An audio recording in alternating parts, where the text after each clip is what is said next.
I think it is time. A time in which for us to all say, game on. Yeah, because Max Verstappen has scored more points than both McLaren drivers combined since we returned from the summer break. I don't think you need me to tell you, but Max Verstappen executed the clean weekend that he needed.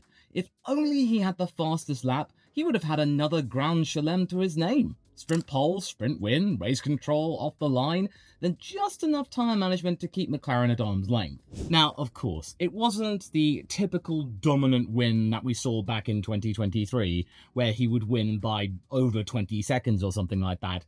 It was similar to what George Russell demonstrated back at Singapore, when it was about 7, 8, 9 seconds. What really matters is the fact that we now have a situation where Max Verstappen has the same amount of wins as Lando Norris, and he is now closing in on the Brit and only 40 points behind Piastri. And his debrief was quite telling, saying that this was the perfect weekend, that everything went off without a hitch. But he also did say that in order for this to continue, every weekend would have to be perfect. Team boss Laurent Mekies even said that it was the strongest weekend they've had in a while, citing their constant upgrades, but I don't think they actually brought any for Austin, and that is fairly understandable considering, well, it's a sprint weekend. Why bring parts to a sprint weekend? As we have seen multiple times over the years, you end up either not getting enough data and you park them anyway, or you break them and you have to go back to the old one and you lose all the pace. Not to mention he had a car that was really, really workable, and we'll get to Yuki Tsunoda in a moment because you could say that his car was also quite workable. But needless to say, Red Bull looked really polished, it was really quiet, a week where it was dominated by McLaren controversy in the courts, and then with Lando Norris saying there were repercussions, which are starting to come out to light, saying that maybe Piastri has special treatment in qualifying perhaps. It's very, very subtle.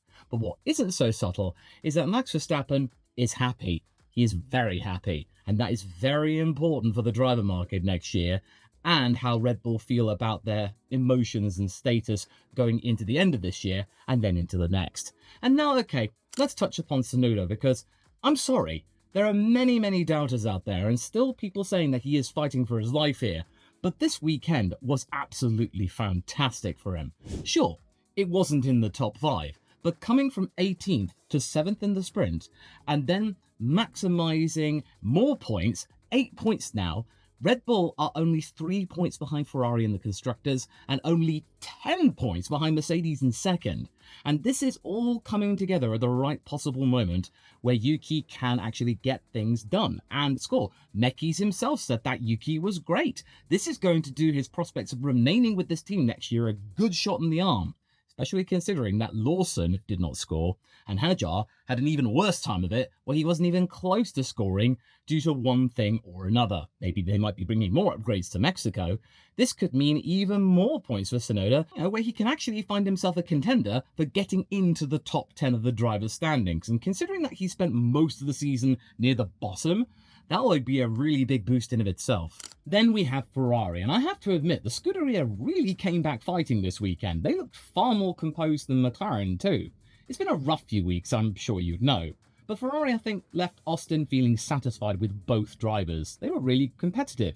Not passengers at all, as Leclerc claimed back at Singapore. And it all started with Leclerc emulating what Verstappen did at Singapore by starting on the softs. I think he was the only person in the top 10 to do so easily, and wouldn't you know it, Leclerc's efforts on those tyres in that heat is a really big surprise, and Pirelli must have been absolutely tearing their hair out. Their plan to bring the step compounds C1, C3, C4 failed spectacularly. Nobody really bought into it. I think only a couple of drivers did a two-stopper, and it was partly with Leclerc dragging out those soft tyres, keeping Norris behind him, was enough to make people go like, yeah, no, we're not doing that. And also, I like to feel that Charles channeled the spirits of Giga Kubica over this weekend, and it really helps that Robert is part of the Ferrari World Endurance fold. So you had Charles doing everything he possibly could, cleanly, may I add, in trying to keep Lando behind, placing his car to the point where Lando was getting all of these track limit gongs and almost got a 5-second time penalty, even though it would have been rendered moot, considering that he was like well over 5 seconds ahead of Hamilton. It would have still been a psychological blow. So Leclerc had a lot of control and brought Ferrari back to the podium. And considering all the stuff that's happening outside of the car within the politics of Ferrari, this was very much needed. And as for Lewis Hamilton, I mean, this was a very solid weekend at a track which has been really, really kind to him over the years. Sure, it's not that first podium in a Grand Prix which people have been really wanting, Hamilton especially, but he wasn't that far off, and he did enough what he needed to do to come home fourth and keep Piastri at bay, who was closing in on him toward the end. It reinforces that the baseline package did cope better than expected in the hot conditions. But the big picture is that this is a confidence boost, and it got them closer to Mercedes and to retake second, but nevertheless, Red Bull was still better. Then we have Nico Hulkenberg, and for a second there, Nico was public enemy number one. But now with all that said and done, his weekend did have shape with that second row sprint qualifying slot, and then a tidy points finish in 8th place. Seriously, for a good long while until Zach Brown said, no, never mind, no, I was completely wrong about that, no, my bad. He was calling Nico an amateur. I'm sorry, Zach, you are overcorrecting for all of the perceptions of favoritism toward Lando. No. As we'll get to later, I do think Oscar very much has to hold his hand up and say, like, yeah, no, my bad, mate. But Nico, he was qualifying fourth. He did do well. He was just simply, as he said, part of a sandwich. And he also admitted that the pace he did have in the race, where he was actually contesting for some solid points legitimately, was too good to be true. But fortunately, unlike previous races where Sauber have fallen flat in terms of strategy, it all paid off for him, and it was the Brazilian teammate of his which bore the brunt of it. This, Nico's points in the Grand Prix, the first he's had since his podium in Silverstone. It almost felt like a monkey's paw sort of a thing, you know, where it was like, yeah, sure, you can have your first podium, but good luck trying to score points again this year, mate. That's what you get. Sauber are also a little bit closer to 7th place in the constructors, being Aston Martin. They only scored 1, whereas Sauber has scored 4. And it goes to show that the veteran edge that Nico had is very valuable to Sauber, especially if he can sort out the qualifying gremlins, which have been a really big bugbear for him most of the season, actually, where he qualifies out of pace. He either has to do a burn from the stern, or he simply gets stuck in traffic. And it certainly will be a nice little inflection point toward the end of the year and give many of the Audi investors happy smiles all round. Then there's Oliver Bearman, and despite another trip to the stewards and him being very close to a race ban, Bearman did bag more points, then spent Sunday scrapping with faster cars without flinching. And then, of course, his tangle with Yuki Tsunoda, at now the slowly becoming infamous turn 15, where you do get plenty of instants, and this wasn't the first one. Tsunoda and Bearman came together, Bearman ended up spinning, and we got what we got. He did manage to fight back, but it could have easily been slightly more, the Japanese driver simply having too much of a defense. That, Oliver saying, was going against the spirit of the regulations, which meant that logistically, in terms of the rules, he didn't have a leg to stand on, but it was like, that wasn't fair, that was against the rules, old chum. You know, it was that kind of thing. In fact, it actually makes you wonder, everyone's talking about British bias, Bearman is getting none of that his way, is he? But nevertheless, he did score at Haas's effective home track, and something they'll take great pride in, which I think quite a few upgrades helped him bring him into contention. It's also a tradition. And Ayo Komatsu's takeaway matched that mood. The upgrades worked and that more points were possible.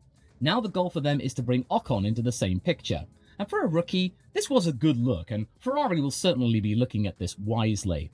And then we have Lando Norris. This was a slightly tough one for me to call, considering the entire weekend, but ultimately, I do consider Lando a winner, since despite being an innocent victim in the sprint crash, his Sunday was a test of patience. This was a situation where Lando might have had a chance for Max, provided he could get past Charles, which he couldn't. And it took a very long while for him to do so. In fact, it took entirely different compounds for him to be able to do the deed. Him going onto the softs, Charles going onto the mediums, where he admittedly did not have as much pace as Lando did on the softs. Well, why is he a winner here in all of this? He didn't get to score anything in the sprint. Well, it's all about the context, my friend. Sure, Verstappen has closed in that little bit more to ward Norris in the championship, but equally, Lando has closed in on the championship with Piastri, with him now being only 14 points behind the Australian. With 5 rounds to go, that is a pretty big doozy, and everyone keeps saying that, oh, I'm an absolute Piastri stan and I don't give Norris any toffee. Well, you look back to my predictions, I predicted that Lando would win this championship. But then again, Verstappen is really trying to test my patience in that regard as well. Andrea Stella's read was similar. The car had winning-capable potential if Charles had been toppled sooner. That does sound harsh after a podium, but this is how top teams self-police. And in a week where McLaren have been dragged over the coals, I think they'll take this, including Norris, but Max is still closing in. Then we'll get to the Merce section. And this was one of those Williams Sundays where the balance sheet showed pace, like it did in the sprint with Alex Albon netting 3 handy points, but for him, the ledger showed up with nothing in the race ultimately. And I think he was one of those drivers that started on the harder tyre, which looked like the reasonable bet because given the hot weather, the hard tyre would have been able to endure that little bit longer and then potentially the softs and mediums would have crumbled, but they didn't, as Charles Leclerc showed us all.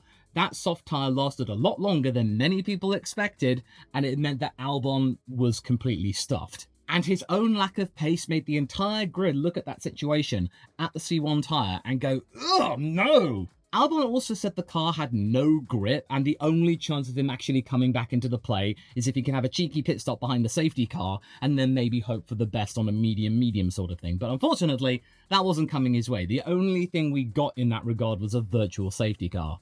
Quite clearly, the safety cars were all spent in the sprint race. We got 2 of them. But the upside of all of this is that the raw pace of the car is not the problem, as we saw in the sprint race itself. It was, according to VALS, a matter of operational and strategic dropping the ball. And considering that we've got a race in Mexico this coming weekend, which unfortunately I will not be covering since I'll be away on a cruise for the entire week, this is something I think the lessons of Austin will then carry over into Mexico. So Williams might be able to convert on the weekend itself, but hey, Albon still did score some points, and it wasn't too shabby at all. 3 of them, not bad, enough to just get him out of the loser section, and he was pretty much a victim of the C1 tyre being absolutely terrible. And unlike his teammate, he didn't get in trouble with the FIA. Now we have George Russell. And based on the fact that we were all stunned with the W16 in Singapore, we now look to Austin, and we're like, yeah, that's about right. That's pretty much our read with the W16. But it was a fairly reasonable one where Russell settled somewhere in the middle. He did have a strong sprint with 2nd place. He had a solid qualifying, but he didn't have much left in the tank over a whole race distance to get higher than P6. The tyres simply not having enough for Russell to really push against Piastri after the start. And then from there, it was a bit of a lonely race. And Mercedes' own read of the situation is that the car was okay, it wasn't absolutely dire, but that there was very much still work to do in regards to try and figure out how this car can actually handle the heat. Singapore was very much an anomaly. There are still elements of this car that they need to fix, but we're going to be going away from this concept in a few months' time, so why even bother? Is this maybe a sense of pride of holding on to 2nd place, or maybe George to still be in the hunt for the championship now that he is the only other one left, other than the top 3 still mathematically in contention?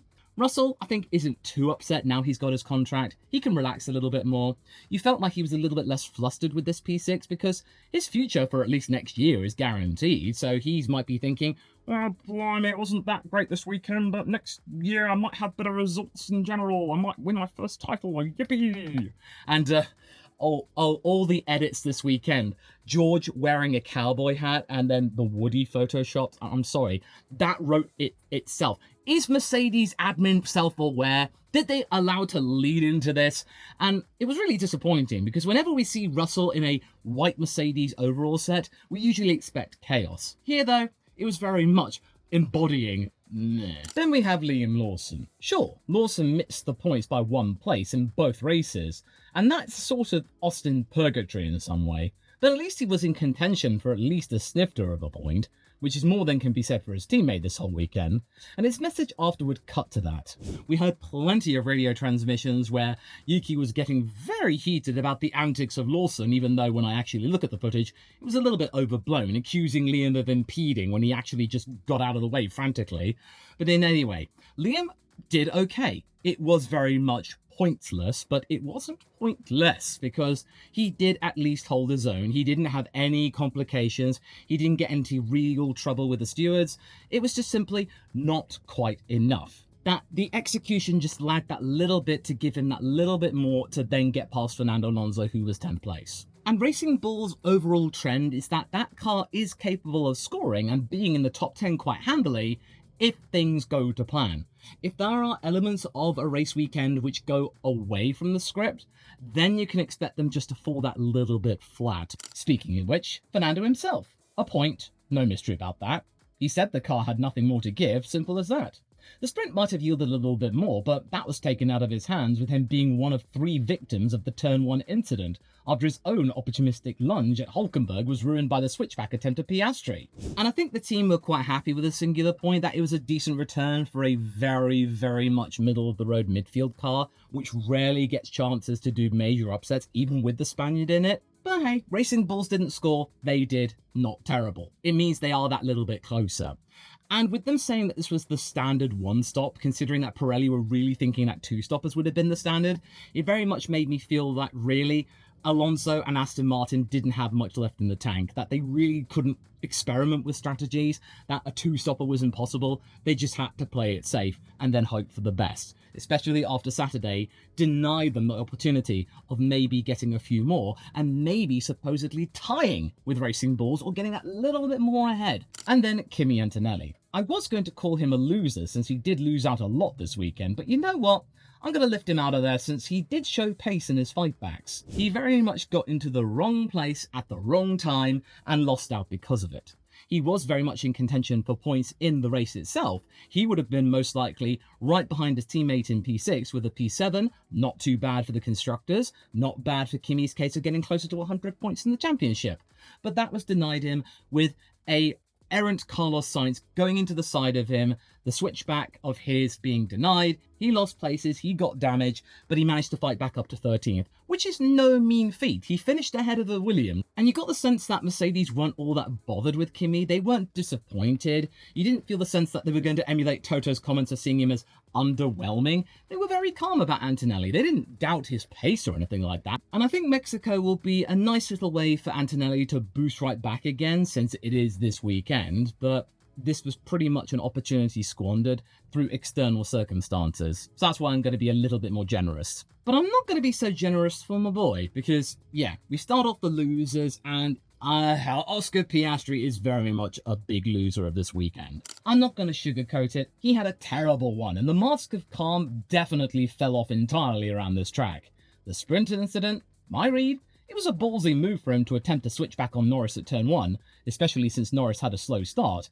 It was just a shame that 2 cars were in the way, that being Hulkenberg and Alonso, which meant there was no room. In fact, I think Oscar was very close to breaching prior rules, which would have been really, really damaging considering all of the stuff he said that previous weekend in Singapore, but then he got some big air, which means 2 of his wheels were off the track, which meant that he really had no control, even less control than Norris had when he clipped Verstappen around Marina Bay to be able to avoid Norris in time. And that stopped him from being absolutely dragged over the coals by everyone. But still, it was a very Dan Dare move. It was a desperate move. It didn't work. It was ballsy, but it just sadly was not the right place to do it. And then when you get to Sunday, he was mainly just holding on rather than hauling in. It was a case of he didn't really have enough to go up against Hamilton, and for the most part at the beginning of the race, he was trying to fend off George Russell. At the very least, he was able to keep that British Mercedes driver behind him,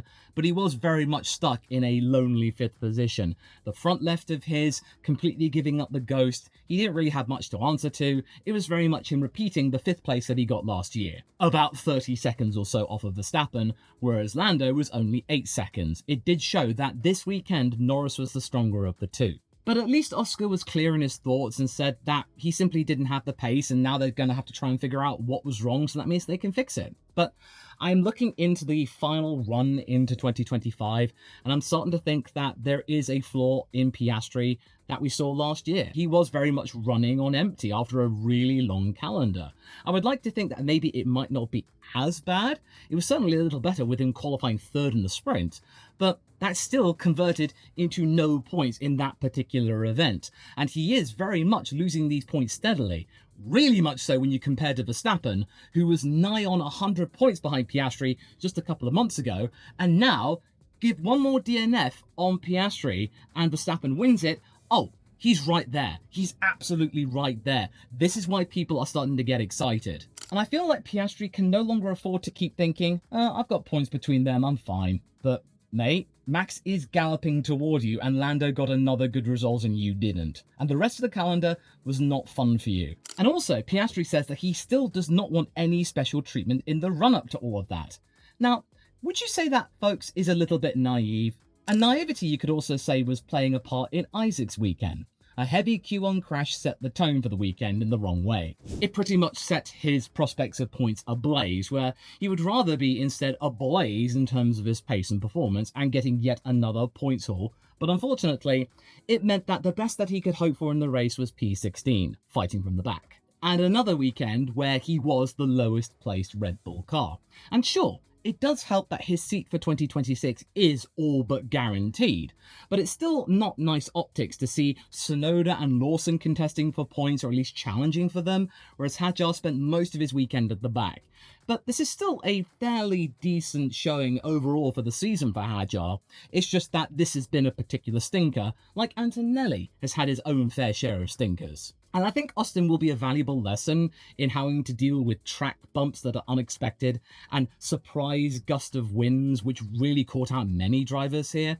So this was very much a school of hard knocks, and I think Hadjar will come out of this a whole lot stronger, but this was just simply a dud of a weekend. Unfortunate, but you'll learn.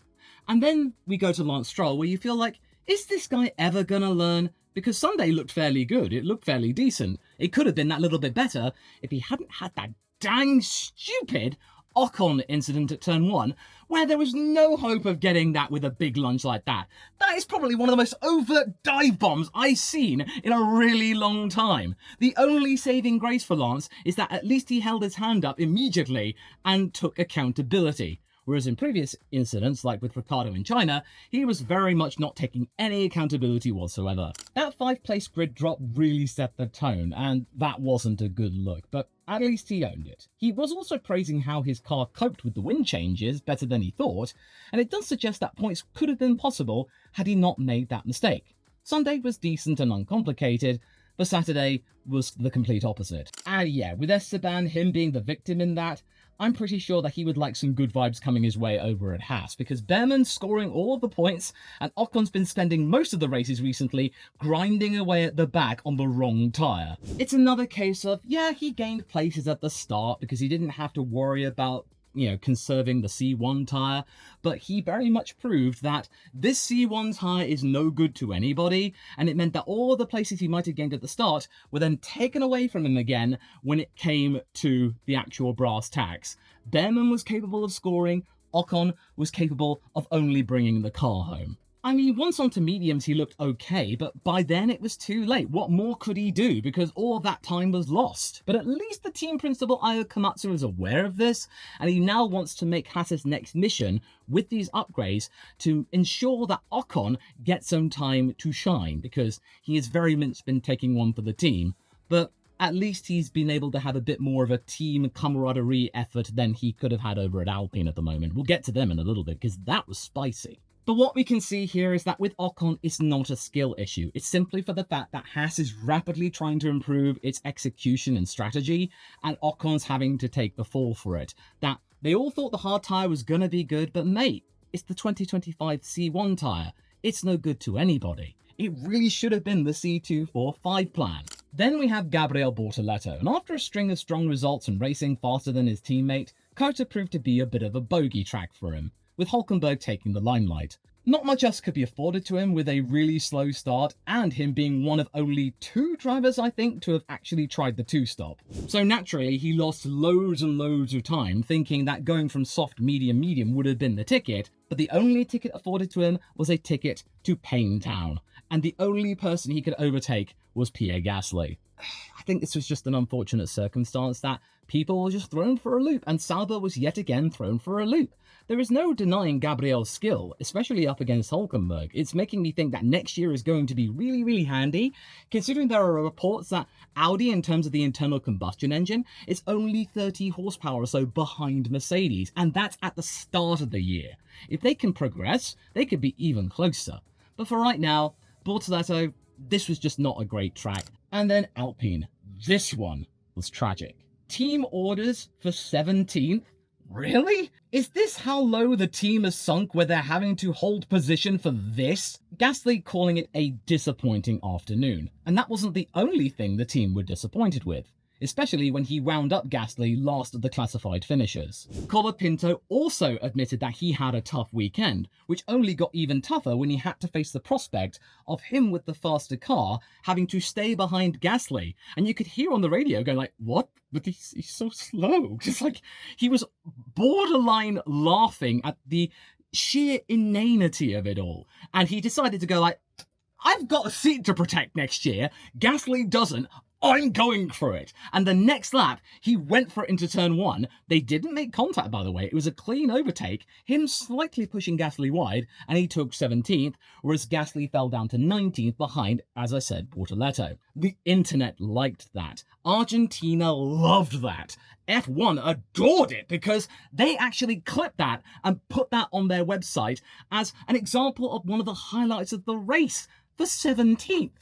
And that just goes to show that it was a popular move with everybody except the team principal, Steve Nielsen over at Alpine, him calling it disappointing, and that they will be reviewing this to make sure it doesn't happen again.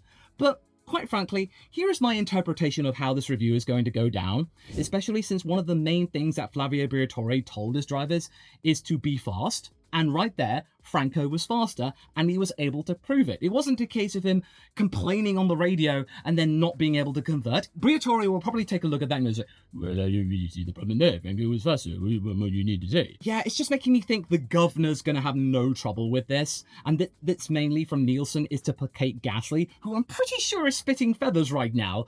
Him having to stare in the face a 3-year contract, having no guarantees that next year is going to be great for Alpine, whereas Colapinto is doing everything he can to survive into 2026. Okay, if this were for World Championship points and they wanted to consolidate these just for the sake of having them with no drama, fair enough. That would have been understandable. They would have wanted to hold position.